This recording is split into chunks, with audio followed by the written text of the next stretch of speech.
Bonjour et bienvenue dans cette nouvelle édition de Sénat 360. Voici le sommaire de votre émission.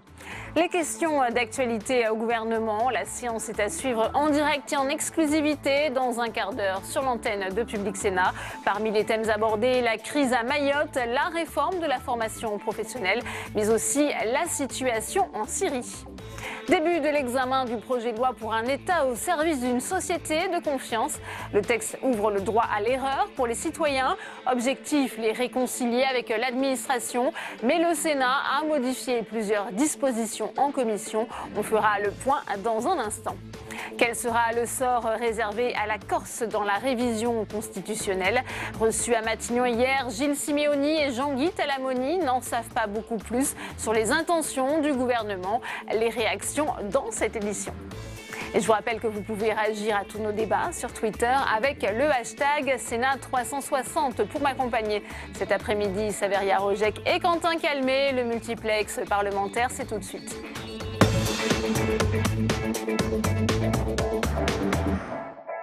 Et on prend tout de suite la direction de la salle des conférences du Sénat où nous attend Saveria Rojek avec votre première invitée, la garde des Sceaux, Nicole Belloubet. Absolument. Bonjour Nicole Belloubet. Bonjour. Merci de répondre à nos questions. La réforme de la justice sera présentée formellement au Conseil d'État, vous me l'avez dit, la semaine prochaine. Beaucoup craignent une nouvelle carte judiciaire et donc des fermetures de tribunaux. Est-ce que vous vous engagez aujourd'hui à ce que ça ne soit pas le cas ? Je m'y engage et le Premier ministre lui-même s'est engagé, bien entendu, à ce que nous avions dit d'ailleurs depuis le début, c'est-à-dire qu'il n'y ait aucune fermeture d'aucun lieu de juridiction. Donc je peux aujourd'hui évidemment vous confirmer que tous les tribunaux de grande instance resteront, que toutes les cours d'appel resteront et que, évidemment, tous les lieux qui sont aujourd'hui des tribunaux d'instance resteront également en place. Comment cette réforme est-elle perçue par les syndicats? On sait que vous les consultez également. Oui, alors il y a beaucoup de points qui sont abordés dans la réforme, puisque je vous rappelle qu'elle porte sur la procédure pénale, la procédure civile, sur la numérisation, sur le réseau des juridictions, sur l'efficacité des peines. Donc il y a beaucoup de thématiques. Il y a des points qui font l'objet d'une véritable approbation, d'autres en revanche qui sont plus contestés par les professions du droit ou les organisations syndicales. Tout cela me semble normal et nous sommes d'ailleurs engagés dans une phase de concertation à cet effet. Un mot sur la réforme pénitentiaire qu'Emmanuel Macron, que le chef de l'État a présentée la semaine dernière. Le chef d'État qui veut interdire, il l'a dit, les peines de prison d'1 mois. Certains syndicats se sont dit consternés par ces annonces. Vous pensez au contraire que ça va bien se passer, que le dialogue peut se poursuivre ? Alors, le dialogue peut se poursuivre, mais sur la base des axes que le président de la République a énoncés. Et je crois au fond que ce qu'il a voulu faire, c'est à la fois redonner du sens à la peine pour que lorsqu'une peine est prononcée, elle soit exécutée de la manière dont elle a été prononcée. Et puis, il a souhaité également renforcer l'efficacité des peines. Autrement dit, faire en sorte que nous ayons des peines qui soient mieux adaptées à la personne qui est condamnée, qui soient mieux adaptées à sa situation. Nous savons en effet que les très courtes peines de prison très souvent crée de la récidive et crée de la désocialisation. Et donc il faut des peines qui soient réellement adaptées aux personnes qui sont condamnées. Je crois que c'est ce double aspect que le président de la République a voulu promouvoir. Un mot pour terminer, Nicole Belloubet, sur les mineurs isolés. Édouard Philippe, le Premier ministre, et les départements hier ne sont pas tombés d'accord. Le système est à bout de souffle. Au total, 25 000 mineurs sont arrivés l'année dernière, en 2017, en France. Plus de 10 000, ce sont les chiffres officiels, plus de 10 000 seraient livrés à eux-mêmes. Comment, en 2018, notre pays peut accepter une situation pareille? Alors je crois que d'abord la réunion qui s'est tenue hier, elle n'a pas abouti à un constat de désaccord. Elle a abouti à l'idée qu'il nous fallait encore progresser sur certains axes. Ce qui a été clairement décidé hier, c'est qu'au fond, lorsqu'un mineur arrive sur notre territoire, nous parlons des mineurs étrangers non accompagnés, lorsqu'ils arrivent sur notre territoire, ils doivent d'une part faire l'objet d'une évaluation pour déclarer leur minorité ou constater leur majorité. Cette phase-là, l'État va s'y engager plus profondément en termes financiers pour soulager les départements. L'État qui prendra, l'État tout à fait. Et Édouard Philippe a fait des propositions en ce sens, même si elles doivent être approfondies et discutées. Il y a des propositions de nature financière, il y a des propositions qui sont des destiné à harmoniser les processus d'évaluation dans les différents départements. Donc tout cela, l'État va réinvestir ce domaine-là. Puis ensuite, lorsque la personne est constatée comme étant une personne mineure, eh bien, le département retrouve sa prise en charge naturelle par le biais de l'ASE. Très bien, merci beaucoup. Merci Nicole Belloubet d'avoir répondu à la question. Merci. Merci à vous, Saveria, pour cette première réaction en direct. Et on continue notre multiplex. On retrouve à présent Quentin Calmet depuis la tribune de presse de l'hémicycle. Quentin, je le disais en titre, le texte sur le droit à l'erreur arrive au Sénat cette semaine. L'examen a débuté cet après-midi. Oui, tout à fait, Delphine, l'examen de ce texte qui doit reprendre juste après les questions d'actualité. Et vous le savez, le principe de ce texte, c'est qu'il doit mettre en place un État un peu plus indulgent en créant un droit à l'erreur dans ses déclarations à l'administration. Il s'agit là d'une des promesses de campagne d'Emmanuel Macron qui expliquait l'an dernier, je cite, que le cœur de la mission de l'administration ne sera plus la sanction, mais le conseil et l'accompagnement, sauf en matière pénale ou lorsque la sécurité est engagée. À l'origine, le texte visait les centres des finances publiques. L'un des apports du Sénat, c'est que les collectivités locales et la sécurité sociale seront également concernées. Je vous propose d'écouter Olivier Dussopt, il est secrétaire d'État auprès du ministre de l'Action et des Comptes publics. C'est lui qui présentait tout à l'heure ce projet de loi au nom du gouvernement.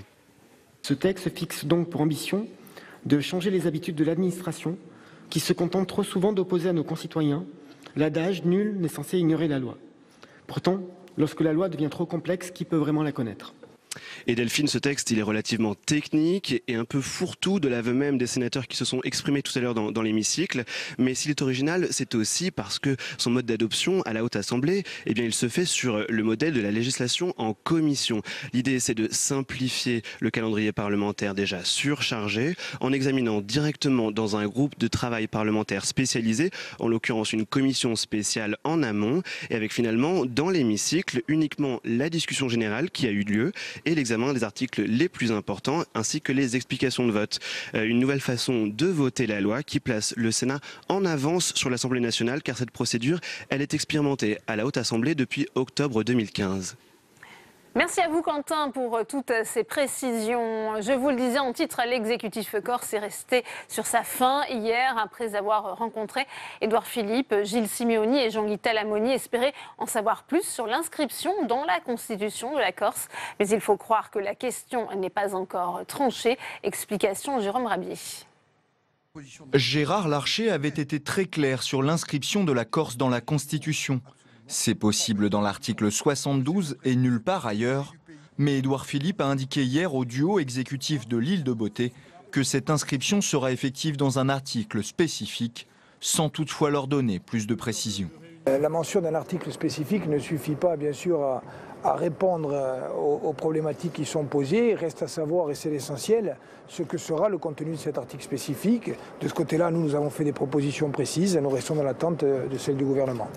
Mais pour la droite sénatoriale, soudée derrière les lignes rouges tracées par Gérard Larcher, ce sujet pourrait même compromettre l'avenir de la révision constitutionnelle.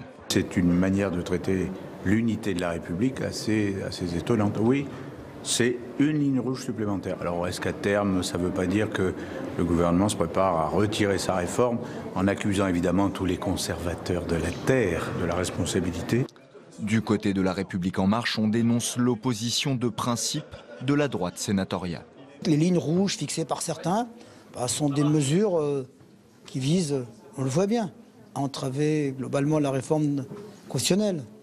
On va sortir des postures, avancer sur le fond lorsqu'on connaîtra la volonté du gouvernement en la matière.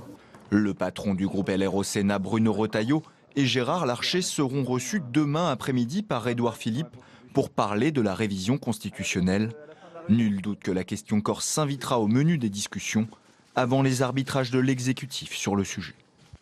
Et dans le reste de l'actualité aujourd'hui, le département de France était aussi reçu hier à Matignon sur la question de la prise en charge des mineurs étrangers isolés. Nous en avons parlé hier, mais le financement des aides sociales a aussi été abordé sans vraiment trouver de solution. Adrien Develay.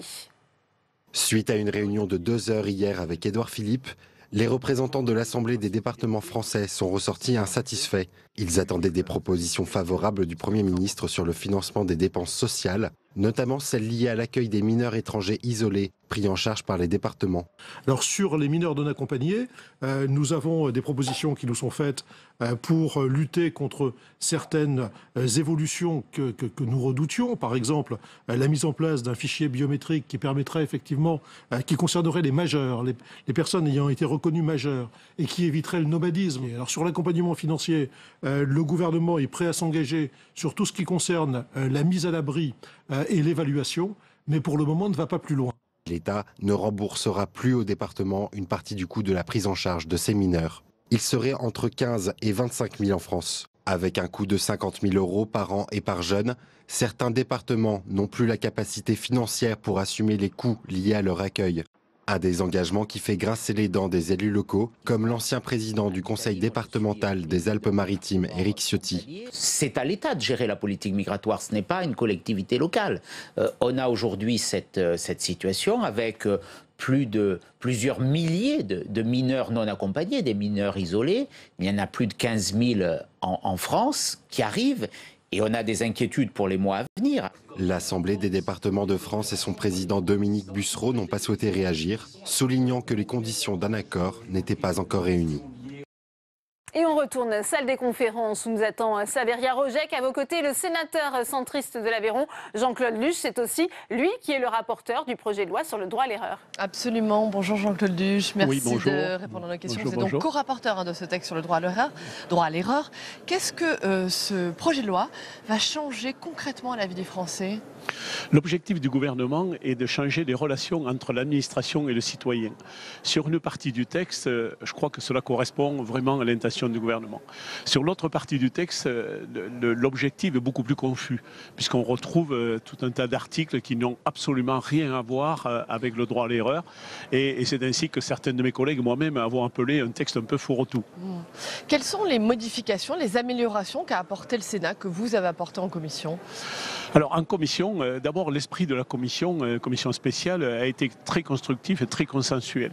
Notre objectif a été de répondre aux certaines préoccupations qui ont été exposées par le gouvernement ou par des collègues suite au dépôt d'amendements. Mais les sujets sont divers, des éoliennes offshore, au problème des fusions des chambres d'agriculture, au problème des enquêtes publiques, au problème du droit à l'erreur dans les déclarations fiscales, sociales, administratives, quelles qu'elles soient. Donc autant de sujets qui nous ont amenés à débattre entre nous et à faire des propositions au gouvernement et à retenir un certain nombre d'amendements. Très bien, donc nous allons suivre l'examen de ce texte en séance à l'issue des questions d'actualité. Merci Jean-Claude. Je vous en prie, merci. Merci à vous, Saveria. Les lycéens ont jusqu'à ce soir pour formuler leurs vœux sur la nouvelle plateforme d'admission à la fac Parcoursup. Si ce nouveau dispositif met un terme au tirage au sort, il ne règle en rien la question de la sélection et du tri qui s'opère entre les élèves. Samia Dechir. Les inscriptions sur Parcoursup sont presque closes et la phase suivante s'annonce compliquée. Les universités sont maintenant censées sélectionner les dossiers des candidats, mais elles sont nombreuses à ne pas savoir comment faire. D'après une note de l'Inspection générale de l'éducation nationale, certains établissements ou communautés universitaires affichent une opposition ou une réserve à l'idée d'examiner et de classer des candidatures. La preuve, pour les opposants à Parcoursup, d'un manque de transparence dans le choix des candidats. Les universités n'ont pas la capacité humaine de gérer le nombre de dossiers qui va leur arriver et donc elles vont recourir à des algorithmes locaux, bidouiller un peu université par université. La sénatrice Colette Mello, elle, estime qu'il faut laisser une chance à ce nouveau système. Pour elle, Parcoursup sera toujours mieux que l'ancienne plateforme APB, où les candidats à l'entrée d'une université étaient parfois tirés au sort. Il faut avant tout se rappeler d'où l'on vient. C'était un système qui ne fonctionnait pas bien, qui laissait beaucoup d'étudiants au bord de la route, et on ne peut qu'espérer que le nouveau système sera efficace. Pour le savoir, il faudra attendre le 22 mai, date à laquelle les lycéens recevront les premières réponses à leur candidature. Et puis la situation à Mayotte, toujours sous tension. Une grande manifestation à Mamoudzou contre l'insécurité et l'immigration irrégulière a eu lieu aujourd'hui. Vous le voyez sur ces images, alors que le gouvernement tente toujours de trouver une issue au conflit, notamment en contournant le droit du sol. L'idée d'accorder un statut d'extraterritorialité pour cette maternité de Mamoudzou a d'ailleurs été évoquée pour limiter l'immigration comorienne. On retourne salle des conférences pour une nouvelle réaction. À vos côtés, Savérien, eh bien, c'est le président du groupe La République En Marche au Sénat, le sénateur de la Côte d'Or, François Patriat. Absolument. Bonjour François Patriat. Bonjour. Merci de répondre à nos questions. Les élus corses étaient reçus hier par Édouard Philippe à Matignon. Ils sont sortis de cette réunion étonnés, dans l'expectative. Pas grand-chose de concret. On ne sait pas encore ce que propose clairement le gouvernement en ce qui concerne l'inscription de la Corse dans la Constitution. Est-ce que vous pouvez nous en dire un peu plus? Non, je n'ai pas d'éléments d'information supérieurs. J'ai rencontré le Premier ministre ce matin qui n'a pas évoqué ce problème. Ce que j'ai cru comprendre, c'est qu'il y aurait un article spécifique pour la Corse qui prendrait en compte la spécificité insulaire de l'île, le droit à l'expérimentation, la volonté des élus de pouvoir avancer selon ce qui a été souhaité par le chef de l'État lorsqu'il a fait son discours, souvenez-vous, en Corse, il y a un mois. La réforme des institutions, justement, l'exécutif, on le sait, est engagé dans un dialogue difficile, un bras de fer avec le Sénat. Édouard Philippe, le Premier ministre, reçoit demain Gérard Larcher. Où en sont les discussions? Il recevra demain Gérard Larcher, François de Rugy. Et il recevra aussi dans la journée les représentants, les deux présidents des Républicains, M. Jacob et M. Retailleau. À l'issue de ce tour de table, le gouvernement va poser les choses sur la table, les éléments. Il va ensuite réfléchir au texte de loi qui sera proposé, à l'ossature, à l'architecture de ce texte. Et ensuite, on verra, lorsqu'il le proposera, quel est l'état d'esprit des parties présentes. On verra comment elles réagissent. Vous avez compris que ce texte est musclé aujourd'hui, mais que tout est négociable, tout est discutable aujourd'hui, et que le gouvernement entend bien entamer ensuite une vraie discussion avec les représentants de la majorité et de l'opposition. Un dernier mot, François Patriat, sur le contingentement du droit d'amendement. On en parle depuis une semaine. De plus en plus de voix s'élèvent contre cette idée, y compris des voix dans votre camp, dans La République En Marche. Hugues Rançon, qui est le vice-président de l'Assemblée nationale, dit que cette mesure absolument pose question. Est-ce que vous maintenez néanmoins cette idée? Vous la soutenez? J'attends de regarder l'ensemble, la globalité des propositions qui sont faites. Parce que, de son côté aussi, le Sénat a fixé des lignes rouges. Écoute, si chacun fixe des lignes rouges, on voit bien qu'après, on peut en débattre. Je crois que la volonté du gouvernement, ce n'est pas tant de quantifier le nombre d'amendements en fonction de la densité, de la quantité du groupe, mais plutôt de faire en sorte que le droit d'amendement ne soit pas bridé, bien entendu, mais qu'on arrive à des débats qui soient plus apaisés et moins redondants. C'est vrai qu'il y a ici parfois surabondance d'amendements, on l'a vu sur certains textes. On a vu des prises de parole sur les amendements. Je me souviens d'un texte de loi sur les retraites où il y avait eu 46 prises de parole sur un amendement pour les retraites. Donc il est normal aujourd'hui que le gouvernement veuille apaiser les débats et faire en sorte que ce soit des débats plus efficaces. Merci François Patriat, merci beaucoup. Merci à vous, Savérien. Tout de suite, direction l'hémicycle pour la séance de questions d'actualité. On se retrouve juste après. Chacun aura bien à cœur de respecter son temps et naturellement le respect des uns et des autres. La parole est à notre collègue Martin Lévrier pour le groupe La République En Marche. Il a 2 minutes. Monsieur le Président, Mesdames et Messieurs les ministres, mes chers collègues, ma question s'adresse à Madame Pénicaud, ministre du Travail. Suivre des formations professionnelles tout au long de sa vie apparaît aujourd'hui comme une nécessité incontournable. Les métiers changent, les emplois se transforment. Nous devons tous nous adapter. Cette adaptation s'inscrit dans le temps. Elle n'est plus ponctuelle comme elle le fut autrefois. Elle est continue et permanente. Il nous appartient, en tant qu'hommes et femmes du XXIe siècle, d'accompagner ce changement.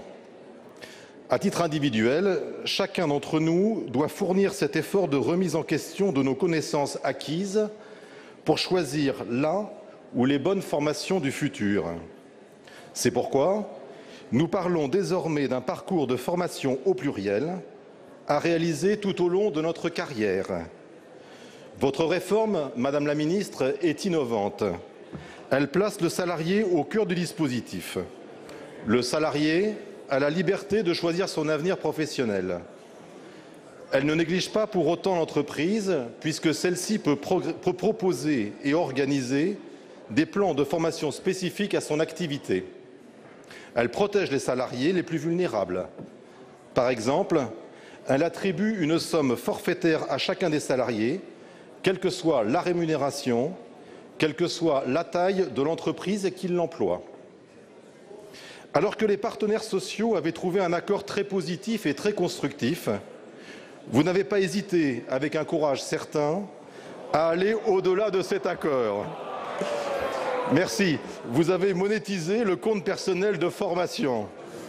Désormais, l'euro Vous pensiez devient... à votre question ? J'y vais. Désormais, l'euro devient l'unité de mesure et remplace l'heure. Les partenaires sociaux, qui, je le rappelle, a remarqué, Madame la Ministre, votre question. J'y vais.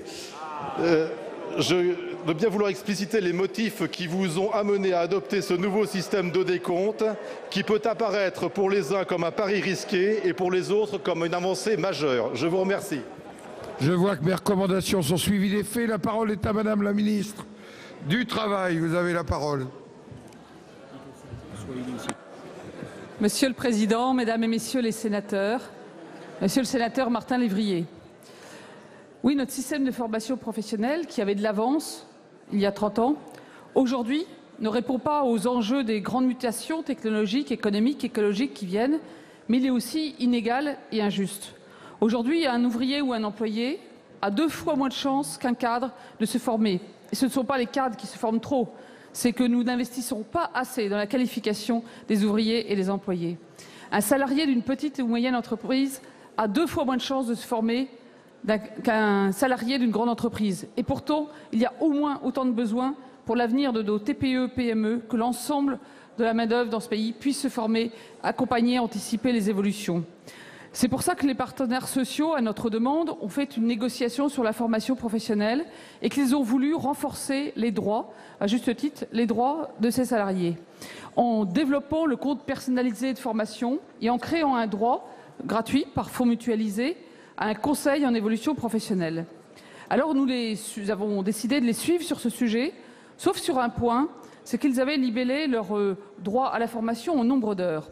Or, les heures, aujourd'hui, ne sont pas une réalité, ne sont pas un droit réel. Aujourd'hui, le droit est en heures. Mais si vous avez un compte à la Caisse des dépôts consignation en heures, aujourd'hui, la réalité, c'est que vous devez franchir 2, 3, 4 obstacles pour arriver à la fin, pouvoir avoir une décision sur votre formation. Et beaucoup ne vont pas jusqu'au bout. Donc demain, ça sera beaucoup plus facile de trouver une formation, de la comparer en ligne, de savoir les taux d'insertion, les taux d'accès au diplôme et de pouvoir s'enregistrer et payer directement. Et puis, c'est beaucoup plus juste. Parce que demain, ça veut dire qu'il y aura autant d'argent pour former un ouvrier que pour un ingénieur, ce qui n'est pas le cas aujourd'hui. C'est donc une mesure de simplification, d'accès à tous, de liberté de choix et de justice sociale. Merci.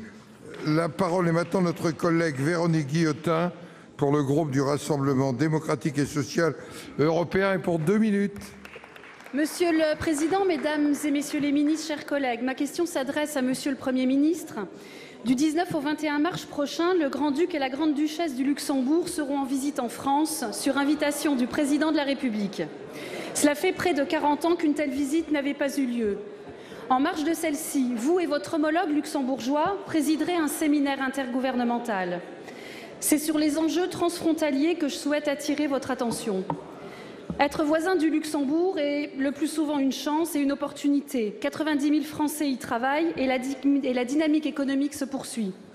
En conséquence, 12 000 voyageurs empruntent quotidiennement la ligne TER Nancy-Luxembourg et 100 000 véhicules circulent sur l'autoroute A31. Ces chiffres sont en constante augmentation. Cependant, les enjeux transfrontaliers dépassent cette seule question de mobilité.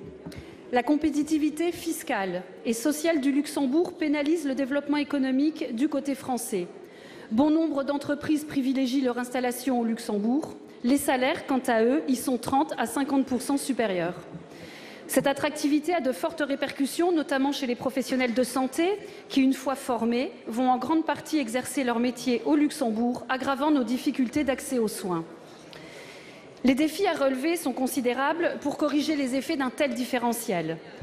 Une mise en commun des moyens de la France et du Luxembourg, avec le concours de la région Grand Est, sur des projets co-construits, permettrait de répondre aux enjeux majeurs qui touchent directement la vie quotidienne des milliers de citoyens dont je me fais aujourd'hui la porte-parole.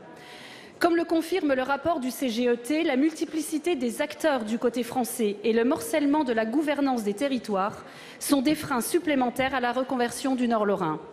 Aussi, Monsieur le Premier ministre, pouvez-vous nous éclairer sur les propositions du gouvernement pour contribuer au développement harmonieux de cette zone transfrontalière où les espoirs sont immenses? Merci. Merci. Pour vous répondre. La parole est au ministre de l'Europe et des Affaires étrangères, Monsieur Jean-Yves Le Drian. Vous avez la parole, Monsieur le ministre. Oui, Monsieur le Président, Mesdames et Messieurs les sénateurs, Madame la sénatrice, vous avez raison de souligner le côté exceptionnel de la venue du Grand-Duc et de la Grande-Duchesse de Luxembourg à Paris. Ça sera la première depuis 1978. Il faut préciser qu'il y aura un séminaire intergouvernemental, vous l'avez signalé, mais qu'il y aura aussi en même temps une conférence intergouvernementale, c'est-à-dire que les deux instances se réuniront dans le même mouvement. Cette conférence intergouvernementale, vous le savez, réunit régulièrement les élus et les responsables gouvernementaux. Ça montre l'importance de la question posée et l'importance de cette visite. Vous l'avez souligné, la dynamique transfrontalière est porteuse d'opportunités, mais aussi de défis auxquels ce séminaire va contribuer à répondre. Nous souhaitons tout particulièrement évoquer avec le Luxembourg la facilitation de la vie quotidienne des 90 000 travailleurs frontaliers, en prenant des engagements communs afin de cofinancer les infrastructures à leur bénéfice. Je pense tout particulièrement aux infrastructures de transport. Cela fera partie des discussions que nous aurons sur le rééquilibrage de la relation transfrontalière, y compris, Madame la sénatrice, avec l'objectif d'un retour sur l'impôt sur le revenu que le Luxembourg prélève sur nos frontaliers. Enfin, plusieurs accords de coopération bilatérale viseront à répondre aux difficultés concrètes que vous venez de souligner. Notamment, nous travaillons sur des mesures dans le domaine de l'apprentissage, de la formation et de l'enseignement supérieur, mais je ne peux pas vous donner, Madame la sénatrice, les conclusions de ce séminaire avant qu'il n'ait eu lieu, mais il se présente sur les meilleurs auspices. Merci. La parole est maintenant à Monsieur Pierre Laurent pour le groupe communiste, républicain, citoyen, écologiste. Vous avez la parole pour 2 minutes. Monsieur le Président, Monsieur le ministre des Affaires étrangères, mes chers collègues, au terme de 50 jours d'offensive et de crimes commis en territoire syrien contre le peuple kurde, l'armée turque a déclenché depuis samedi un bombardement intensif de la ville d'Afrin. Au sol, les troupes turques et les forces de Daesh repoussées vers le nord de la Syrie convergent pour faire tomber la ville. Tous s'apprêtent à commettre une tuerie irréparable, un massacre contre la population d'Afrin et les civils innocents qui y vivent. Erdogan vise le nettoyage ethnique de la ville et au-delà, tous les observateurs l'admettent, il poussera plus loin ses prétentions de domination régionale jusqu'à Kobané et en Irak. Il le revendique d'ailleurs ouvertement. Erdogan vise aussi à Afrin la remise sur pied d'une nouvelle base arrière de groupes criminels djihadistes et de leurs agissements terroristes. Les peuples kurdes et ceux de la région, comme nous-mêmes, ont payé à nouveau le prix très cher. La cause des Kurdes est donc une nouvelle fois la nôtre. Il y a urgence à stopper Erdogan. C'est une affaire d'heures, de jours. La France doit réagir énergiquement et cesser des ambiguïtés au nom de l'appartenance de la Turquie à l'OTAN ou en endossant les discours du dictateur d'Ankara sur les prétendues menaces sur la sécurité des frontières turques. Ma question est donc la suivante. Quelle action la France a-t-elle entrepris ou compte-t-elle entreprendre par ses propres moyens, avec ses alliés de l'Union européenne et au Conseil de sécurité de l'ONU, pour interdire le survol d'Afrin par l'aviation turque et exiger que les troupes d'Ankara quittent la Syrie? Il est encore temps d'arrêter la folie meurtrière d'Erdogan et de sauver Afrin. Nous vous demandons d'agir et d'agir vite. Pour vous répondre.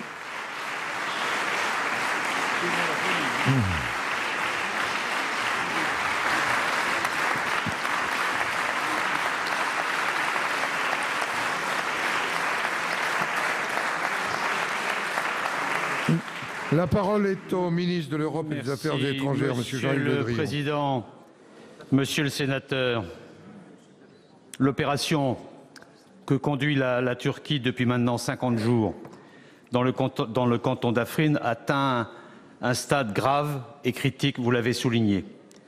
Plusieurs centaines de milliers de civils, dont beaucoup sont déjà des déplacés d'avant, attendent privés d'eau et d'électricité un assaut que les Turcs présentent comme imminent. Cela veut dire des combats de rue dont les populations paieront inévitablement le prix. Et je voudrais faire à ce sujet 4 remarques. La première, c'est que le souci de protection des frontières, aussi légitime soit-il, ne peut en aucun cas justifier des opérations militaires aboutissant à des actions contre une population civile.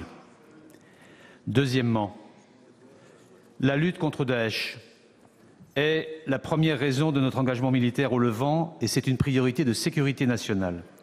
Et nous craignons que l'action de la Turquie n'aboutisse à affaiblir la pression mise en raison du déplacement des moyens restants qui attaquent Daesh sur le nord-est de la Syrie.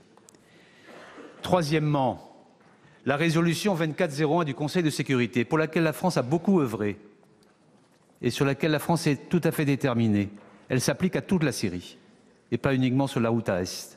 Elle s'applique aussi à Afrin, elle s'applique aussi à Idlib. Et donc il importe que la Turquie, pays membre de l'Alliance, respecte ce qui est désormais, depuis cette résolution, le droit international. Quatrièmement, la France est mobilisée pour le respect de cette résolution avec ses alliés, avec l'Union européenne, en mobilisant l'opinion internationale pour le respect intégral de la trêve par tout le monde, y compris par les Turcs. Enfin, dernier point, nous avons, je l'ai déjà dit à plusieurs reprises publiquement, une relation particulière et ancienne avec les Kurdes et leurs alliés arabes au sein des forces démocratiques syriennes dans le nord-est de la Syrie. Et nous sommes tout à fait conscients du rôle important qu'ils ont joué dans la campagne contre Daesh et dans la reprise de Raqqa. Merci. La parole est maintenant à Rémi Féraud. Vous n'avez plus de temps. Pour le groupe socialiste et républicain. Merci, Monsieur le Président. Ma question s'adresse, Monsieur le ministre de l'Europe et des Affaires étrangères, et concerne à nouveau la situation à Afrin, où depuis le 20 janvier, la Turquie s'attaque aux Kurdes en bombardant chaque jour Afrin et les villages environnants, alliés à des groupes souvent islamistes. L'offensive de l'armée turque a déjà provoqué la mort de plusieurs centaines de civils. Aujourd'hui, et vous l'avez rappelé vous-même, Monsieur le ministre, après notre collègue Pierre Laurent, la situation sur place ne cesse de se dégrader. Plusieurs villages et la ville de Jindaris ont été détruits. L'armée turque a coupé l'alimentation en eau et en électricité de la ville d'Afrin, qui abriterait 800 000 personnes. Cette population assiégée manquait déjà de médicaments et de vivres. Elle est aujourd'hui en grand danger. Je veux rappeler à nouveau ici que les Kurdes ont été et sont nos plus précieux alliés dans la guerre contre les djihadistes. Qu'en leur infligeant une défaite cinglante à Kobané en 2015, en participant à la libération des territoires syriens aux mains de Daesh, les Kurdes ont sacrifié leur vie pour notre liberté et eu un rôle déterminant aux côtés de la coalition. Cette situation dramatique à Afrin, comme celle dans la Ghouta près de Damas où le régime de Bachar el-Assad ne tient pas compte de la résolution de l'ONU, nous oblige à réagir et à réagir beaucoup plus fermement aujourd'hui. Il est temps que la communauté internationale sorte de son silence et que notre pays fasse preuve vis-à-vis de la Russie et de la Turquie de plus de fermeté. Aussi, Monsieur le ministre, quelles actions la France compte-t-elle mettre en place au-delà de celles déjà entreprises pour stopper la violation du droit international par la Turquie, pour éviter les massacres de grande ampleur qui s'annoncent et pour empêcher que les Kurdes syriens ne soient aujourd'hui sacrifiés? Monsieur le ministre de l'Europe et des Affaires étrangères. Monsieur le sénateur, j'ai répondu en partie, mais je vais compléter ma réponse. D'abord, concernant la timidité, je me suis rendu à Moscou, je me suis rendu à Téhéran, il y a peu de jours. pour, au nom du président de la République, dire à mes interlocuteurs au plus haut niveau la manière dont la France concevait la situation en Syrie. La France a œuvré beaucoup pour la mise en œuvre de la résolution 2401.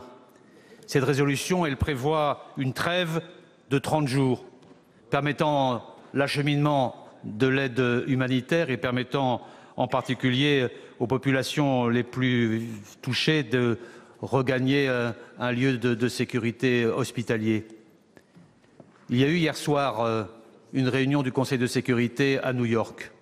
La France a parlé fort, comme j'ai pu parler fort à mes interlocuteurs lorsque je les ai rencontrés, comme le président de la République parle fort lorsqu'il a au téléphone ses différents responsables en Russie, en Turquie ou en Iran. Mais nous constatons que le bilan qui a été fait par le Conseil de sécurité de l'application de la résolution, qui est désormais, ce que j'ai dit tout à l'heure, le droit international, ce rapport qui a été fait est accablant. Il ne s'est pas passé une seule journée sans que cette résolution ait été violée. Violée par le régime qui a poursuivi ses offensives, ses bombardements contre les zones habitées. Violée parce que des centaines de civils qui attendent des soins médicaux urgents, souvent vitaux, n'ont même pas pu être évacués et que les médicaments sont retirés des convois humanitaires. Cette résolution, elle s'impose à toutes les parties, mais elle s'impose en particulier aux États qui sont engagés militairement sur le territoire syrien. Que ce soit les Russes, qui aujourd'hui apportent un soutien aérien aux opérations du régime dans la route à Est, sans qui Bachar el-Assad ne pourrait poursuivre son offensive, mais c'est aussi le cas de la Turquie. Je m'en suis expliqué tout à l'heure. Rien ne justifie des opérations militaires qui aboutissent à pénaliser, à victimiser des populations civiles. Ça veut dire aussi l'Iran, qui doit assumer ses responsabilités et donc ne pas participer au combat sur la Syrie pour qu'on puisse enfin engager un processus politique qui permette à la Syrie de retrouver son intégrité et un peu de sérénité. Vous voyez, monsieur le sénateur, la position de la France, c'est de faire en sorte que le droit international soit respecté. La France choisit le droit international plutôt que la guerre. C'est son objectif permanent et c'est ce qu'elle défend auprès de tous ses interlocuteurs. Merci. La parole est maintenant au président Claude Malhuret pour le groupe Les Indépendants République et Territoires. Monsieur le ministre, tout le monde connaît la série américaine House of Cards. Eh bien, en Europe, nous avons la même, mais en vrai.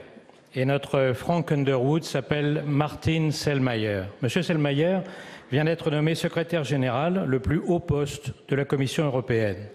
Le seul problème, c'est qu'il n'en avait pas le droit. Le règlement est clair, pour devenir secrétaire général, il faut avoir occupé un poste de directeur. Or, ce n'était pas le cas de M. Selmayr. Qu'à cela ne tienne, le 21 février, sans les avoir prévenus de quoi que ce soit, Jean-Claude Juncker propose au commissaire européen la nomination de Martin Selmayr comme secrétaire général adjoint. Puis il leur indique, heureuse coïncidence, que le secrétaire général, Alexander Italianer, vient de démissionner et qu'en conséquence, il nomme M. Selmayr secrétaire général, poste qu'il a désormais le droit d'occuper puisqu'il est depuis 9 minutes secrétaire général adjoint. J'ajoute qu'un appel à candidature pour le poste de SGA, obligatoire mais réalisé de façon particulièrement discrète, n'avait suscité que 2 réponses, celle de M. Selmayr et celle de sa collaboratrice Clara Martinez. Dès la clôture des candidatures, personne ne pouvant plus candidater, Mme Clara Martinez retirait la sienne. Dans la foulée, le poste de chef de cabinet étant désormais vacant, Clara Martinez est nommée chef de cabinet.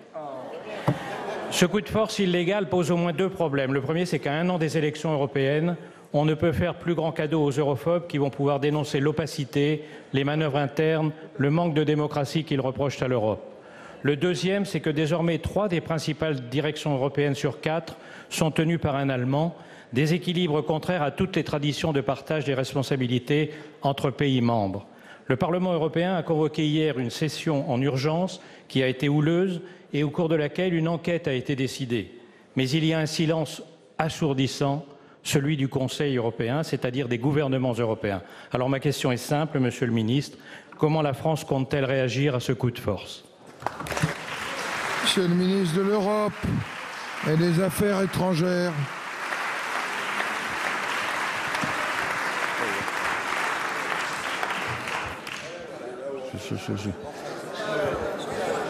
Je ne voyais plus M. Malhuret, pardon, excusez-moi.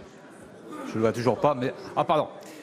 Monsieur le sénateur, les nominations à des postes d'encadrement supérieur de la Commission européenne, tels que celui de secrétaire général, relèvent de la compétence stricte de la Commission, conformément au texte en vigueur. Ces nominations sont décidées par le Collège des commissaires. Il revient alors à la Commission d'apporter, le cas échéant, des précisions sur la procédure administrative qui a été suivie pour la nomination du nouveau secrétaire général. Le commissaire Oettinger était lundi devant le Parlement européen pour expliquer pourquoi la Commission considère que les règles en vigueur ont été respectées. La procédure se poursuit au Parlement européen. La France n'est donc pas formellement impliquée, comme d'ailleurs les autres États européens. La France, par ailleurs, considère que les recrutements et promotions au sein des institutions européennes doivent répondre à des critères de mérite, à des critères de transparence, à des critères d'égalité des chances et à des critères d'équilibre géographique. Il importe que les institutions européennes soient donc représentatives sur ces règles. Au-delà, il est essentiel que la Commission, comme toutes les institutions européennes, fasse preuve en permanence d'une exemplarité sourcilleuse qui est indispensable à sa légitimité. Bien. Il n'y a plus de temps. La parole est maintenant à Monsieur Jean-François Rapin pour le groupe Les Républicains. Monsieur le Président, Mesdames et Messieurs les ministres, mes chers collègues, Monsieur le ministre d'État, l'insécurité grandissante à Mayotte fait croître une crise sociale d'une ampleur sans précédent. Les gouvernements Ayrault et Valls ont systématiquement été interpellés sans effet concret. En tant que président de l'Association nationale des élus du littoral et très attaché au territoire ultramarin, j'ai déjà alerté personnellement et directement le ministre Nicolas Hulot sur cette question par le volet environnemental. Aujourd'hui, malgré les appels au secours des élus mahorais et de la population, le gouvernement semble mettre ses pas dans ceux de ses prédécesseurs. Ce département français a des besoins vitaux comme l'accès à l'eau, l'accès à l'école, à l'électricité, à l'assainissement, au logement et surtout à la sécurité. Les réponses apportées par votre gouvernement ne sont pas à la hauteur des enjeux. Quelques policiers et gendarmes supplémentaires, un déploiement de la police de proximité, un état-major de lutte contre l'immigration clandestine. On nous annonce même une nouvelle conférence sur l'avenir de Mayotte, alors que les assises souhaitées par Emmanuel Macron sur l'outre-mer sont en voie de s'achever. Pour les Mahorais, vos réponses sont malheureusement techniques et technocratiques et surtout dilatoires, alors qu'ils attendent un soutien du gouvernement, c'est-à-dire un engagement politique fort. L'idée de créer une maternité extraterritoriale traduit la reconnaissance que l'immigration clandestine, insupportable à Mayotte, est à l'origine de la crise qui risque de dégénérer. Les habitants, pour reprendre leurs mots, ne veulent pas de sous-mesures. Ils veulent des actes et des solutions juridiques pour stopper l'immigration clandestine, l'explosion des naissances et le regroupement familial. Mayotte a toujours manifesté son attachement à la France. Elle attend autre chose qu'un discours de plus. Alors, Monsieur le ministre, quelles mesures allez-vous prendre pour entendre les souffrances qu'endure la population de Mayotte et faire de vraies propositions? La parole est à Monsieur le ministre d'État, ministre de l'Intérieur, Monsieur Gérard Collomb. Monsieur le ministre d'État. Monsieur le Président, Mesdames et Messieurs les sénateurs, Monsieur le sénateur Jean-François Rapin, comme vous le savez, j'ai toujours pensé que les problèmes d'immigration étaient des problèmes sérieux. Nous le voyons en Europe, nous le voyons aujourd'hui à Mayotte.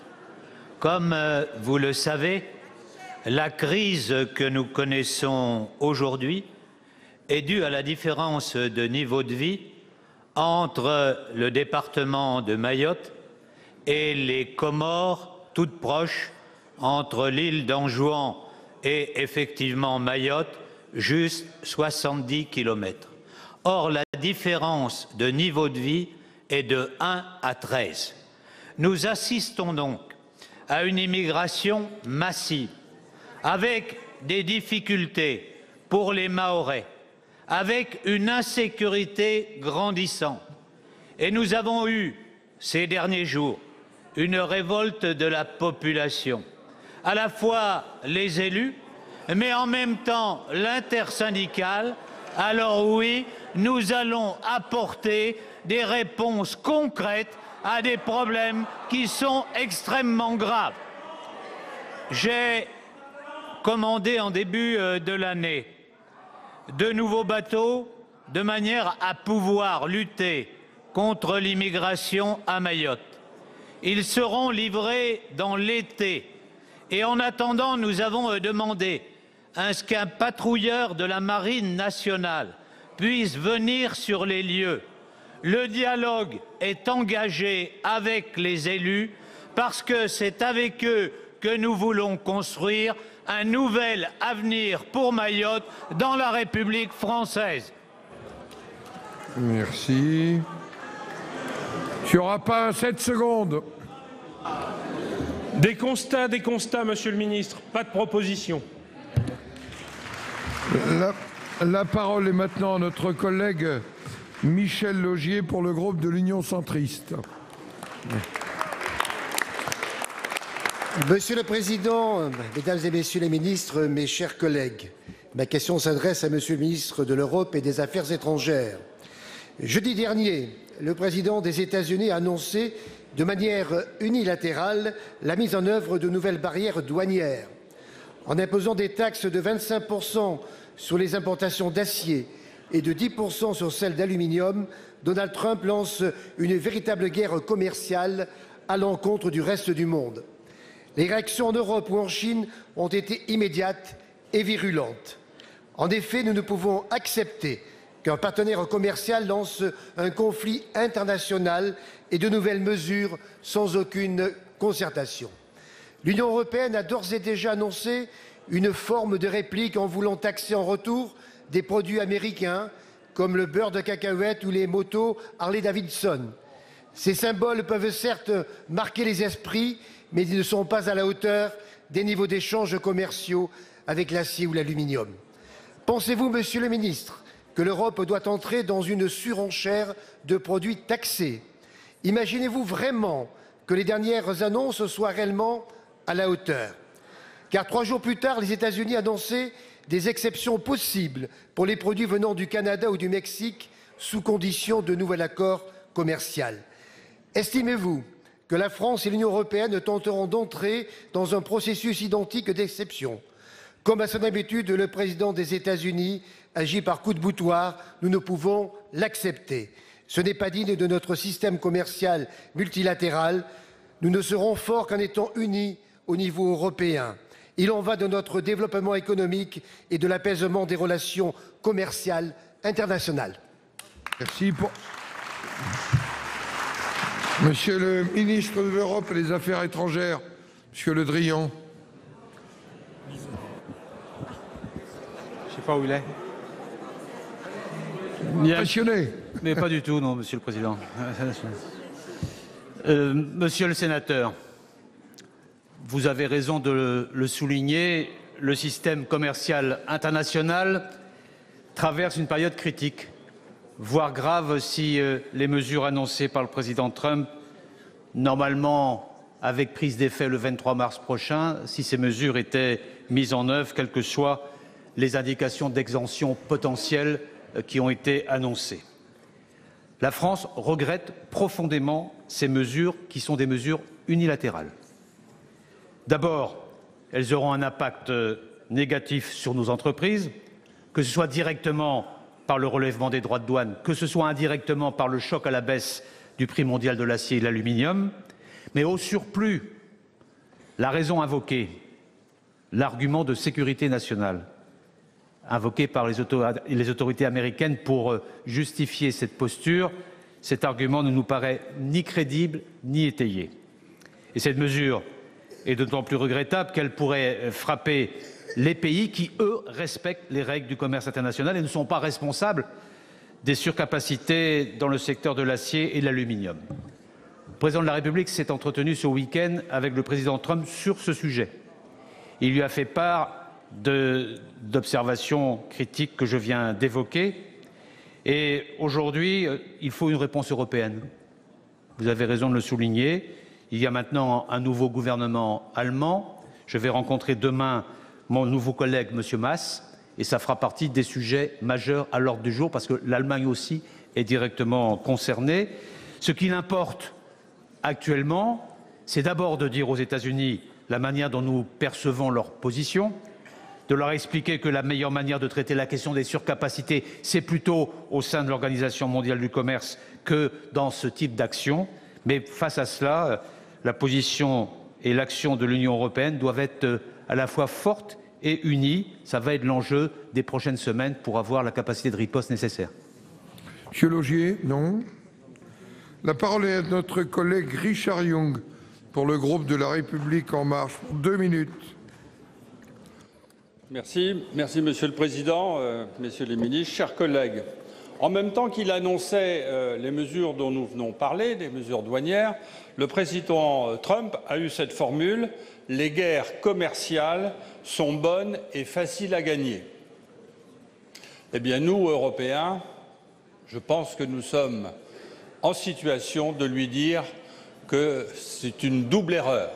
L'expérience historique nous a appris que les guerres commerciales ne sont pas bonnes, tout le monde est perdant, et le consommateur américain, les entreprises américaines seront les premières perdantes, et les guerres commerciales, elles débouchent sur le protectionnisme, le nationalisme et malheureusement, dans certains cas, la guerre. Pourtant, Donald Trump a raison sur un point, c'est la surproduction mondiale et chinoise, surtout chinoise, d'acier, qui dure depuis trop longtemps et que nous avons eu tort de tolérer. Donc une de mes questions, c'est qu'envisageons-nous, je sais qu'il y a eu des mesures prises au niveau européen, mais qu'envisageons-nous pour agir dans ce domaine-là? Autre question, l'OMC. Devons-nous porter ce différend devant l'OMC?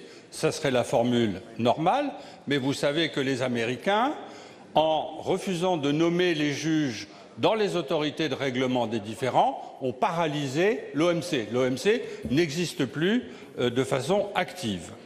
Enfin, le président Trump a évoqué la sécurité nationale. Évidemment, on peut se demander en quoi l'Union européenne menace la sécurité nationale des États-Unis. Mais en réalité, ce qu'il a derrière la tête, ce sont les déficits commerciaux entre les États-Unis et l'Europe, et en particulier l'Allemagne, et c'est ça qu'il considère comme une menace pour la sécurité des États-Unis. Votre question? Donc ma question, c'est quelle politique, quelles propositions ferons-nous dans le cadre de l'Union européenne, puisque c'est l'Union européenne qui mène cette affaire sur ces différents points. Monsieur le ministre de l'Europe et des Affaires étrangères, vous avez la parole. Monsieur le sénateur Young, j'ai en partie déjà répondu, mais je voudrais compléter mon propos. D'abord, pour constater avec vous, étape après étape, décision après décision, le retrait américain de l'ensemble des forums multilatéraux internationaux. C'est vrai pour l'UNESCO, c'est vrai pour l'accord sur le climat, c'est vrai par l'annonce éventuelle d'un retrait de l'accord de Vienne, c'est vrai pour l'UNRWA, qui est l'organisme des Nations Unies chargé des réfugiés, c'est vrai aussi pour les accords commerciaux entamés auparavant, ne serait-ce que le TIPP ou l'ALENA. Bref, le retrait. Et là, c'est un nouvel acte qui est posé, qui est très pénalisant, puisque l'Union européenne est le deuxième exportateur de produits sidérurgiques vers les États-Unis, après le Canada. Et ces mesures unilatérales, je l'ai dit tout à l'heure, indiscriminées, auront un impact négatif inacceptable pour l'industrie sidérurgique européenne et française. Et si l'on peut constater qu'il existe dans le monde des surcapacités dans le secteur de l'acier et de l'aluminium, singulièrement en Chine, cela fait d'ailleurs l'objet des discussions que le président Macron a eues avec le président de Chine il y a très peu de temps, avec beaucoup de tonicité, si je peux utiliser ce terme. Mais oui, il existe des surcapacités, mais non, la solution ne réside pas dans l'adoption de décisions unilatérales qui sont contraires au cadre de l'OMC. Alors, que faut-il faire là maintenant? Faire en sorte que nous puissions d'abord poursuivre la discussion, même si elle est forte, avec les autorités américaines, c'est ce que nous faisons. Ensuite, faire en sorte, cela au niveau européen, la mener de préférence dans une composition européenne retrouvée. C'est la raison pour laquelle je vais rencontrer mon collègue allemand dès demain soir. Mais c'est aussi ne pas être naïf. Et si d'aventure les mesures devaient être mises en œuvre, nous devrions, au niveau européen, prendre les mesures de sauvegarde nécessaires pour nos intérêts industriels. Et ces mesures nécessaires, ça peut aussi vouloir dire, même s'il y a pour l'instant une vacance de l'OMC, saisir l'organisme des règlements des différends de l'OMC pour contester très fermement le bien fondé de ces mesures. Merci. La parole est à notre collègue Arnaud Bazin pour le groupe Les Républicains. Merci, Monsieur le Président. Ma question s'adresse à Monsieur le Premier ministre. La presse vient de nous apprendre votre intention de céder des participations de l'État dans plusieurs grandes entreprises relevant de secteurs d'activité fort différents, mais toutes d'intérêt national. Monsieur le Premier ministre, je souhaite vous interroger au sujet de l'avenir d'une d'entre elles en particulier, très importante pour le Val d'Oise. Il s'agit d'Aéroports de Paris avec son vaisseau amiral Roissy-Charles de Gaulle. Au vu des enjeux financiers, après l'expérience de la privatisation des sociétés d'autoroutes, comment pouvez-vous justifier le calcul court-termiste qui, pour un gain immédiat, prive pour toujours l'État des dividendes importants et dynamiques versés par ADP, 130 millions d'euros en moyenne sur les 3 dernières années, soit plus de la moitié des recettes qui seraient issues du Fonds Le Maire pour l'innovation. Au vu des impératifs de sécurité nationale, comment pouvez-vous justifier la perte par l'État de la maîtrise directe de la frontière aéroportuaire de Roissy? Au vu des enjeux régionaux de transport et d'emploi, et après le précédent fâcheux voulu par Emmanuel Macron de la cession de l'aéroport de Toulouse, pouvez-vous nous préciser comment l'État compte associer les collectivités locales concernées? Au vu des enjeux pour les populations riveraines exposées au bruit, comment pouvez-vous garantir le respect de l'intérêt général dans le cadre de la privatisation de l'activité? Enfin, après la gestion désastreuse du projet de Notre-Dame-des-Landes, pouvez-vous nous assurer que dans le dossier ADP, l'État ne sera pas l'otage du résultat de ses propres turpitudes envers le groupe Vinci? Le Sénat s'était d'ailleurs opposé à votre volonté d'endetter l'État à rebours de toute logique pour lancer la réalisation du Charles de Gaulle Express, un dossier dans lequel le groupe Vinci pourrait obtenir de puissants avantages, alors même qu'il se déclare candidat au rachat d'ADP. Je vous remercie. Pour vous répondre, la parole est au secrétaire d'État auprès du ministre de l'Action et des Comptes publics, M. Olivier Dussopt. Vous avez 2 minutes. Merci, Monsieur le Président.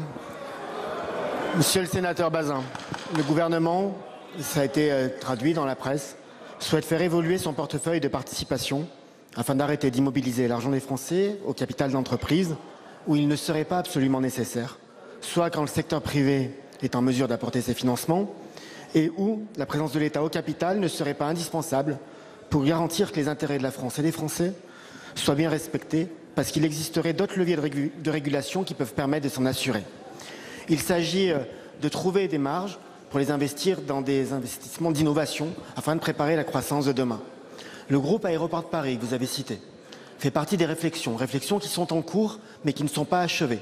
Et les décisions que vous présentez comme prises ne sont pas prises. Je tiens toutefois à vous assurer, quoi qu'il en soit, nous sommes très attentifs à la défense de l'intérêt des Français sur le long terme.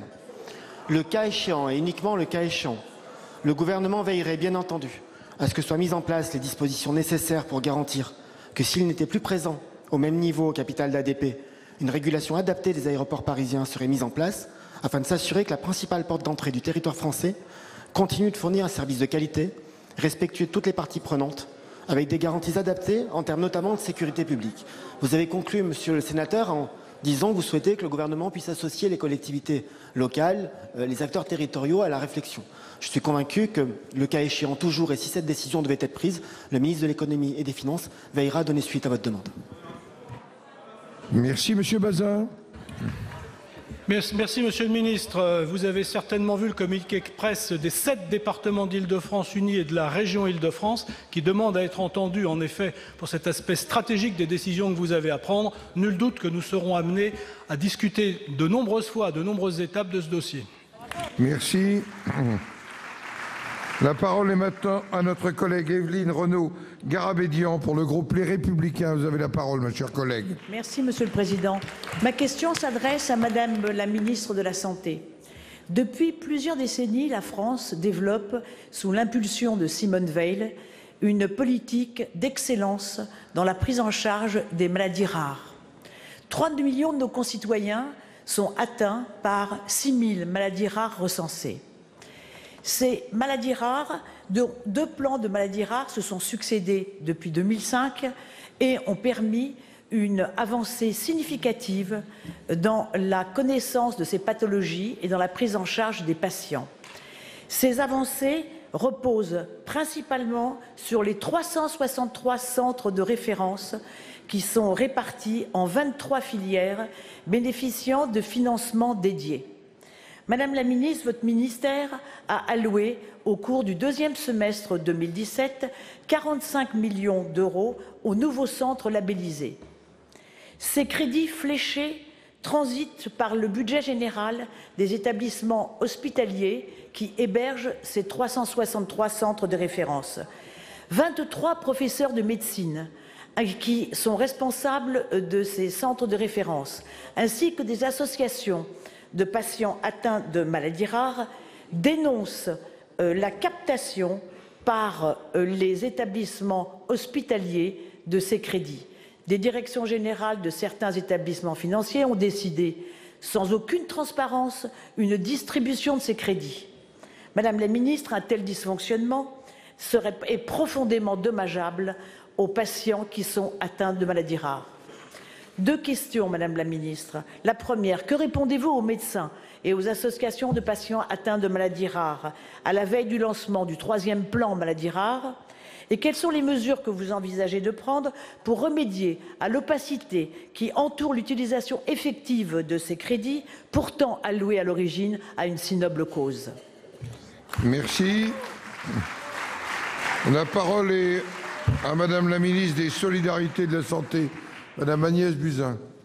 Monsieur le Président, Mesdames et Messieurs les sénateurs, Madame la sénatrice Évelyne Renaud-Garabédian, merci de votre question qui permet de mettre en lumière cette difficulté que ressentent nos 3 millions de compatriotes atteints des 6 à 7 000 maladies rares recensées.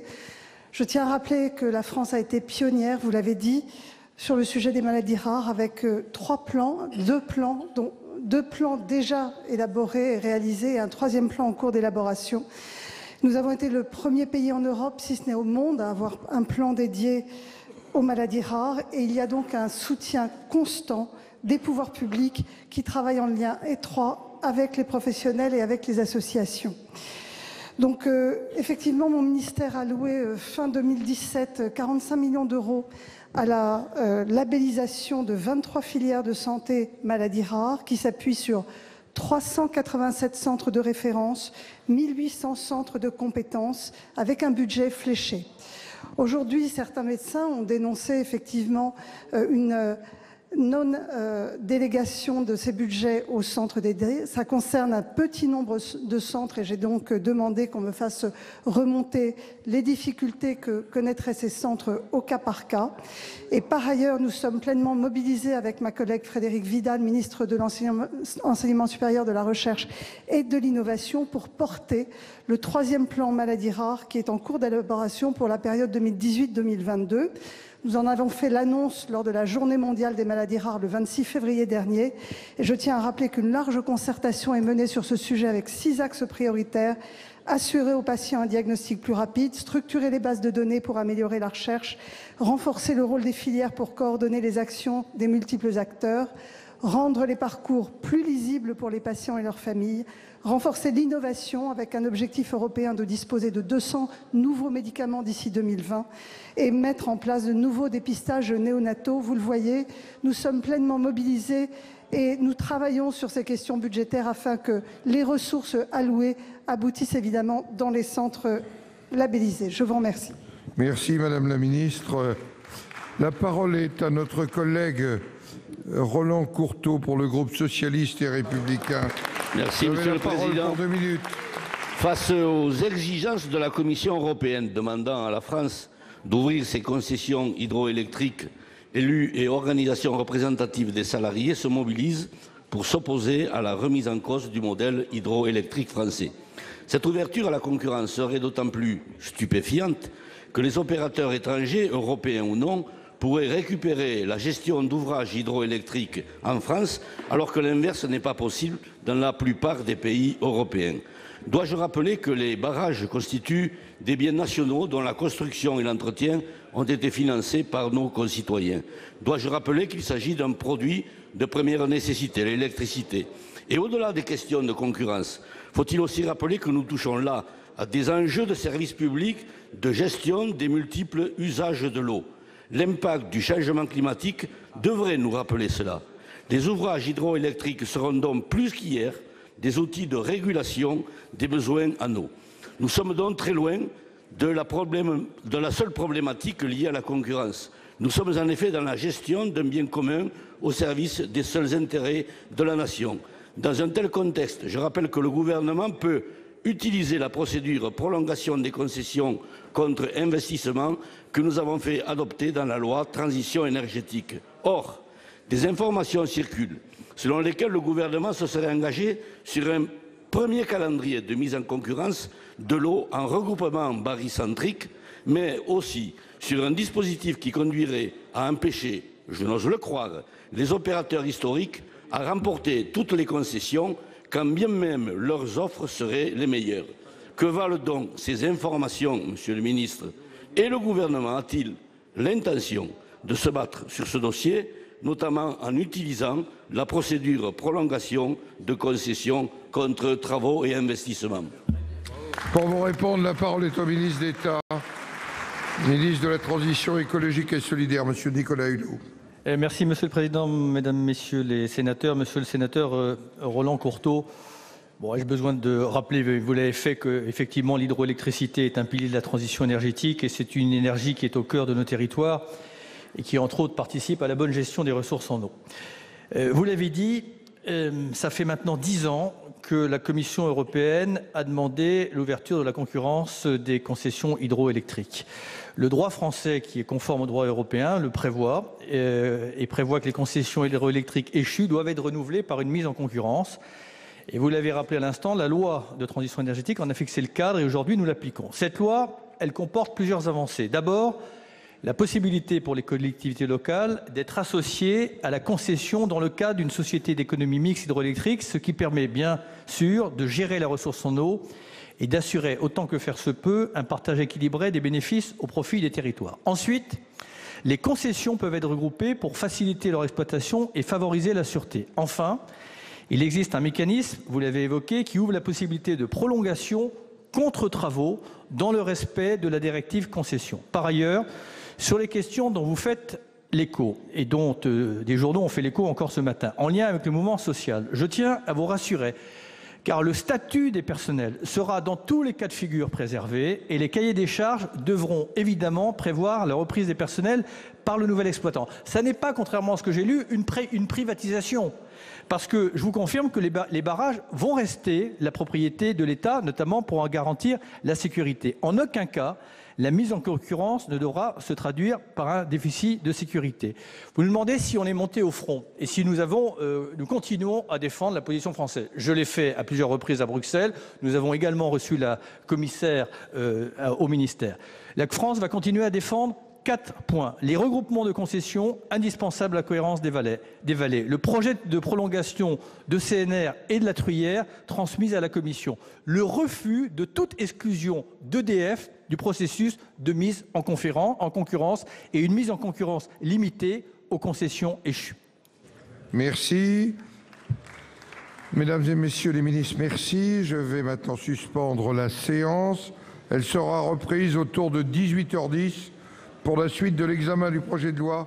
Voilà pour cette séance de questions d'actualité au gouvernement. Vous avez pu la suivre en direct et en exclusivité sur l'antenne de Public Sénat. On va d'ailleurs retrouver Quentin Calmet qui a suivi les débats pour nous depuis la tribune de presse. Quentin, qu'avez-vous retenu cet après-midi? Eh bien Delphine, aujourd'hui beaucoup de questions consacrées aux sujets internationaux avec pas moins de 6 interpellations sur 11 adressées à Jean-Yves Le Drian. On retient en particulier la prise de parole de Pierre Laurent, le sénateur communiste de Paris, sur la situation situation à Afrin, en Syrie. Pierre Laurent appelant l'exécutif à agir vite car il se joue là-bas, je cite, une tuerie irréparable. Et le secrétaire national du Parti communiste français d'ajouter « La cause des Kurdes est une nouvelle fois la nôtre ». Suite à cette intervention, eh bien, les applaudissements ils sont venus de tous les bancs de l'hémicycle. Dans sa réponse, eh bien, Jean-Yves Le Drian il a rappelé la relation particulière et ancienne avec les Kurdes. Et le ministre d'ajouter « La France choisit le droit international plutôt que la guerre et c'est ce qu'elle défend auprès de ses interlocuteurs ».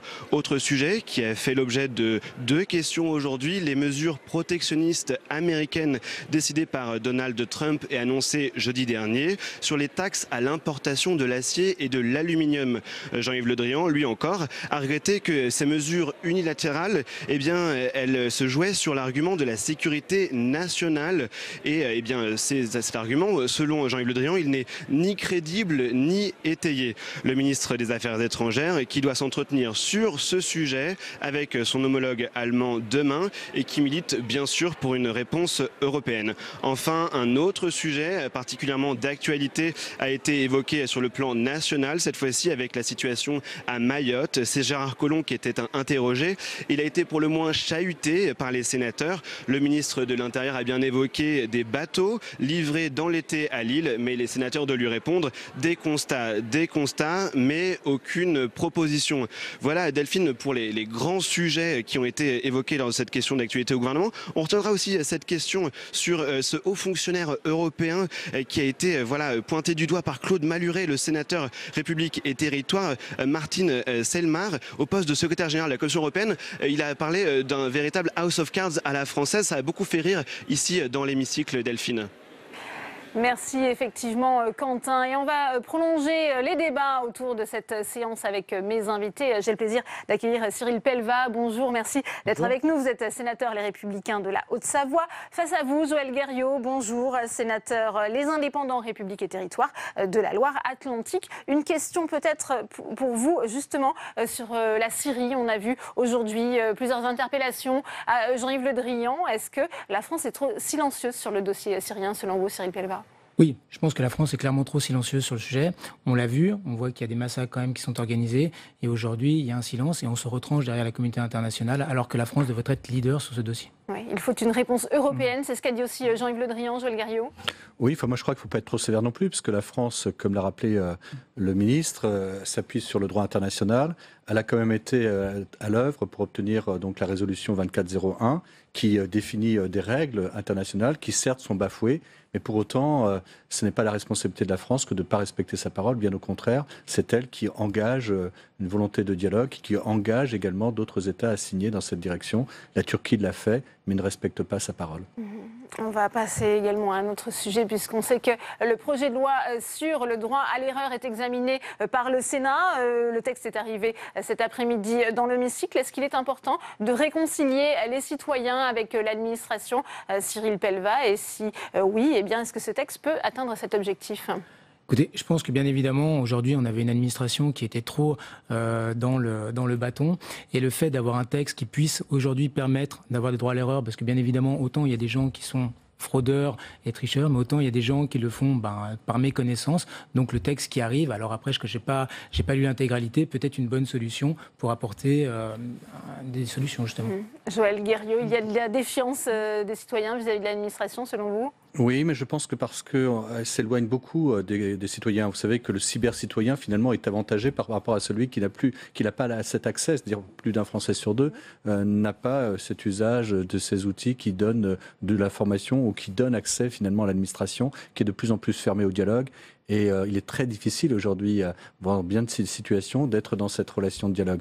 Vous avez également une forme de France qui se développe d'interdit, de pénalisation qui déplaît bien évidemment et qui va contre nos libertés individuelles. Je pense qu'il est temps de donner aussi cette possibilité du droit à l'erreur. Nul ne doit ignorer la loi, mais on sait très bien que tous ne la connaissent pas parfaitement et pas plus les parlementaires que les autres d'ailleurs. Donc on peut tous se faire piéger de manière tout à fait, je dirais, inconsciente ou en tout cas non volontaire. Il est important donc de pouvoir développer cette idée du droit à l'erreur. Moi j'y suis très favorable et je pense que c'est une très belle idée, une très belle évolution à attendre. Alors avant de commenter l'actualité ensemble, on va retourner à la salle des conférences puisque Saveria rejette que vous êtes aux côtés du ministre de l'Éducation nationale, Jean-Michel Blanquer. C'est à vous. Absolument. Bonjour Jean-Michel Blanquer. Bonjour. Merci de répondre à nos questions. Parcoursup, c'est le dernier jour pour compléter, pour remplir ses vœux aujourd'hui. Comment ça se passe jusqu'à présent? Est-ce que les choses fonctionnent? Oui, ça fonctionne comme prévu. Depuis plusieurs mois, nous avions prévu tout un compte à rebours jusqu'à aujourd'hui. Et les élèves ont pu ainsi s'inscrire. Ils l'ont fait souvent avec l'aide de 2 professeurs principaux, puisque depuis le mois de novembre, il y a 2 professeurs principaux dans chaque classe de terminale de France. Et c'est pour donner une aide personnalisée à chaque élève. Parce qu'une des caractéristiques de cette évolution à laquelle on a travaillé avec Frédéric Vidal, c'est de mettre beaucoup plus d'humain dans ce processus. Et l'une des dimensions de ce surcroît de facteurs humains, c'est évidemment le fait d'être plus conseillé que ça n'était le cas auparavant. Vous parlez de conseils, d'aide apportées aux élèves. Alors justement, dans la fameuse lettre de motivation, on a entendu certains élèves, certaines écoles dire qu'ils ne sont pas assez ou pas du tout accompagnés pour cette lettre de motivation. Est-ce que là, vous pouvez nous dire un mot là-dessus également? Le but, évidemment, c'est qu'ils soient accompagnés. Donc mais certains n'ont pas été, visiblement. Cette mesure des 2 professeurs principaux était quand même une mesure clé dans ce sens. Par ailleurs, l'ensemble des professeurs sont là pour les aider. Les chefs d'établissement se sont organisés dans ce sens. Il y a toute une aide personnalisée qui s'est mise en place. Elle n'a peut-être pas été parfaite partout, je veux bien le reconnaître, mais elle a été prévue et elle s'est passée pour l'essentiel. D'ailleurs, on a en réalité du terrain de très bons échos de cela, parce que c'est à chaque fois l'occasion pour les élèves de se poser des questions sur leur avenir, plutôt que de s'en remettre au hasard, plutôt que de s'en remettre un petit peu au sort. Cette fois-ci, il y a une véritable réflexion sur les attendus de l'université, la cohérence du parcours de l'élève, et donc c'est un moment en fait de retour sur soi avec le conseil du professeur principal. De ce point de vue-là, il est encore trop tôt pour faire le point, pour faire le bilan, mais on a des échos quand même très positifs de la part des lycéens concernés. Très rapidement, Monsieur Blanquer, dans une note confidentielle, j'aimerais votre réaction néanmoins là-dessus, dans une note que s'est procurée le journal Le Monde, l'inspection générale a alerté sur les difficultés philosophiques ou techniques de Parcoursup. Elle s'inquiète des écueils liés à l'examen des candidatures dans les universités. Est-ce que vous êtes au courant de cette note? Est-ce que vous confirmez cette note de je ne confirme l'inspection pas générale ce qui est présenté comme une fuite où on prend des extraits pour leur faire dire autre chose. Il y a des notes de l'inspection générale, bien entendu, mais bon, je ne veux pas encourager des pratiques de presse qui ne sont pas tout à fait souhaitables. Mais et sur le fond de cette note? Sur le fond, il est évident que Parcoursup est un progrès, tout le monde le sait. On sort d'un système qui était un système de tirage au sort, à l'aveugle, qui a fait beaucoup de tort l'année dernière, pour arriver à un système avec ce facteur humain dont je vous parlais. Donc, à mon avis, non seulement il n'y a pas de problème philosophique, mais il y a un progrès philosophique et un progrès technique aussi. Très bien. Merci Monsieur Blanquer, merci d'avoir répondu à la question. Merci beaucoup. Merci à vous, Saveria, pour cette réaction. Autre thème abordé cet après-midi dans l'hémicycle, la situation à Mayotte. Je vous propose de réécouter le ministre de l'Intérieur, Gérard Collomb. Nous avons eu, ces derniers jours, une révolte de la population. À la fois les élus, mais en même temps l'intersyndicale. Alors oui, nous allons apporter des réponses concrètes à des problèmes qui sont extrêmement graves.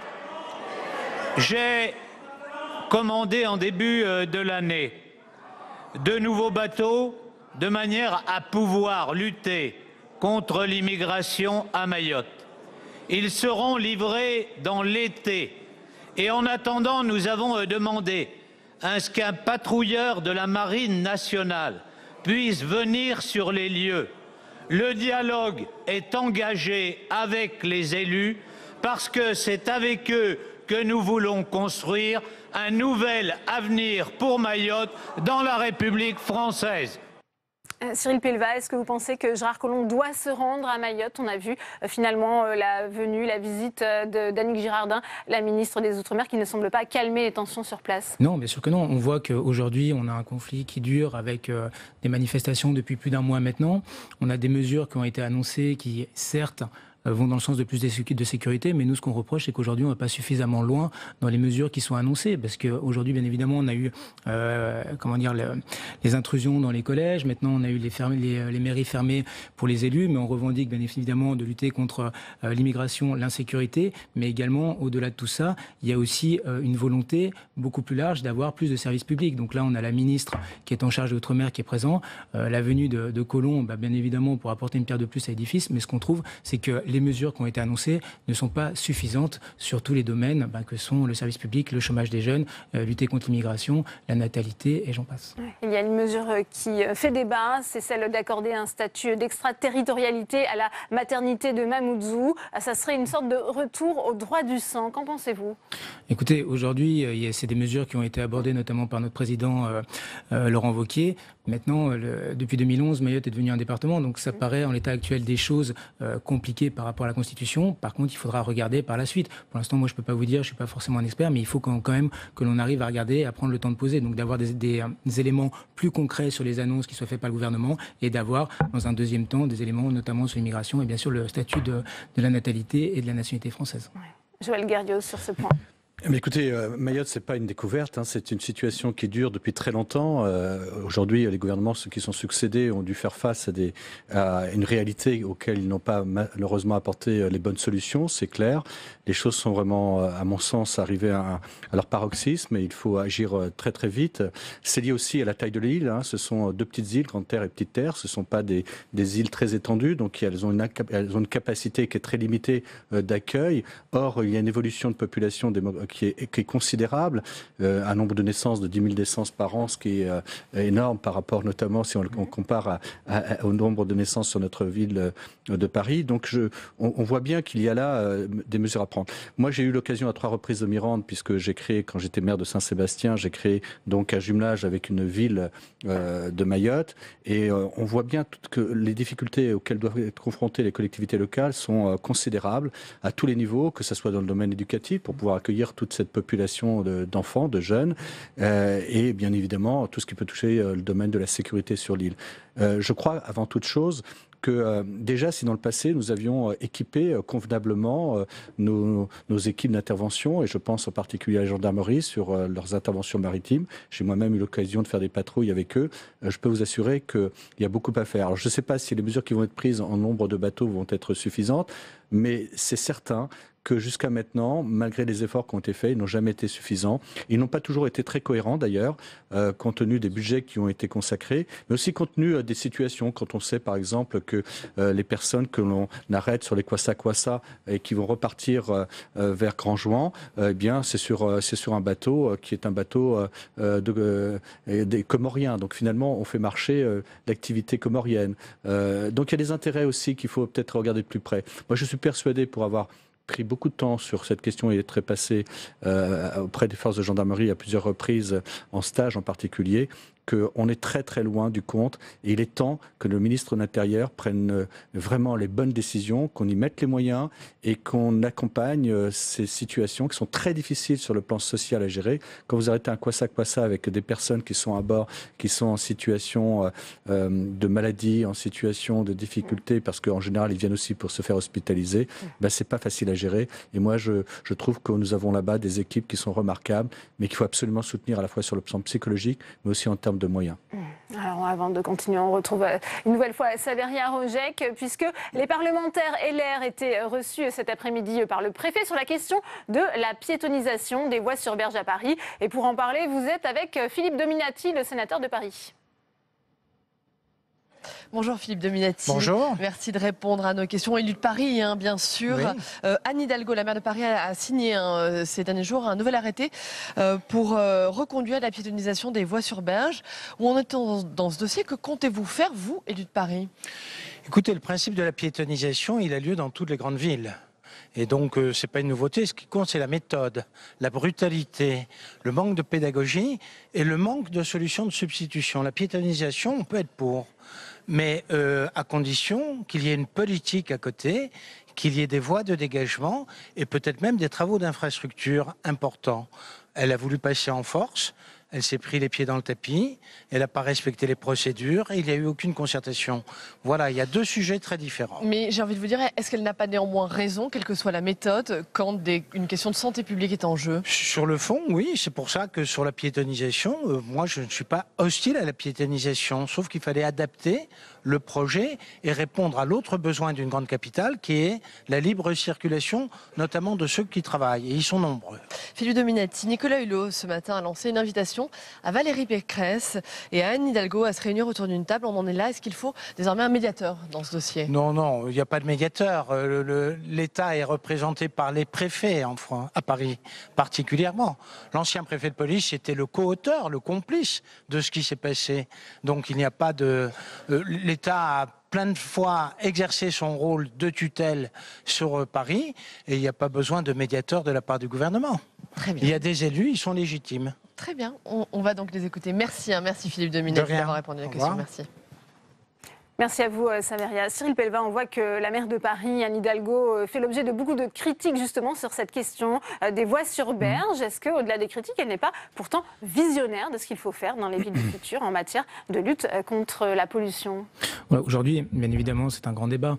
Mais je pense que le problème qu'on peut observer, et nous, pour être en lien avec la population, être en lien avec les usagers, et également ceux qui travaillent sur Paris, c'est qu'on a l'impression que la décision a été prise de façon unilatérale et sans concerter non plus les départements aux alentours. Parce que bien évidemment, quand on prend une décision sur Paris, ça va influencer l'ensemble des départements. Et la concertation, malheureusement, n'a pas été faite. Après, comme l'a dit mon collègue sénateur Dominati, bien évidemment, il faut qu'on arrive à lutter contre la pollution, il faut qu'on arrive à rendre des espaces verts et à avoir des chemins de piétonisation. Mais par contre, je pense que le calendrier, le timing et la concertation n'a pas été fait selon les règles de l'art, personnel.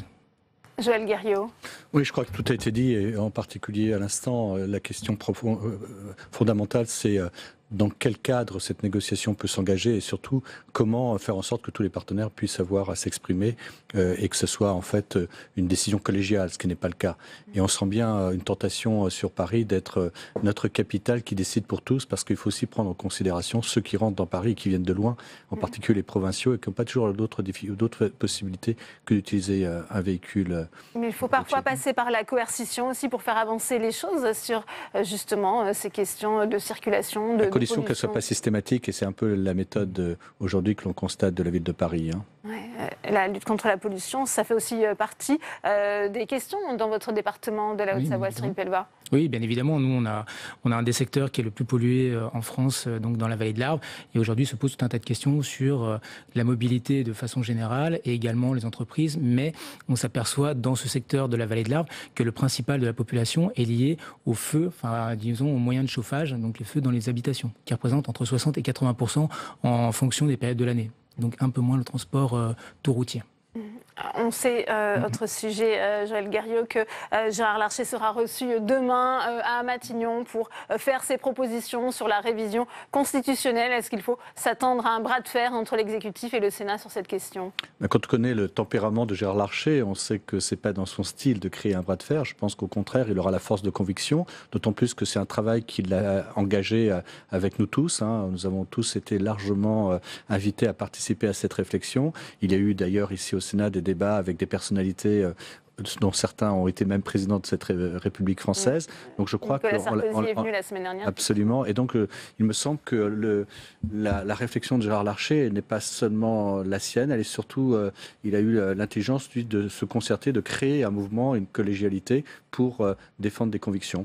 Donc est-ce que la voix du Sénat sera respectée, Cyril Pellevat, dans cette révision constitutionnelle? Mais écoutez, en tout cas, on l'espère. Je pense qu'on a un fin tacticien avec Gérard Larcher. Il y a une concertation qui a été faite. On l'a vu avec une large consultation très élargie, mais y compris des gens qui ont mené des réformes constitutionnelles. Donc on espère bien évidemment être entendu. Par contre, il est clair qu'on ne veut pas bloquer le président, et on l'a dit, mais on veut quand même avancer et faire entendre la voix du Sénat et garder cette représentativité, cette spécificité que l'on peut apporter, nous, au Sénat. Eh bien, merci à Cyril Pellevat, merci à vous, Joël Guerriau, d'être venu sur ce plateau. Avant de se quitter, vous l'avez remarqué, Public Sénat s'associe par cette jonquille jaune à la campagne nationale de solidarité contre le cancer de l'Institut Curie pour faire avancer la recherche et l'innovation. Pour faire un don, le site internet unejonquille.curie.fr. C'est la fin de cette édition. Merci à vous de l'avoir suivi. Très bonne soirée et à demain.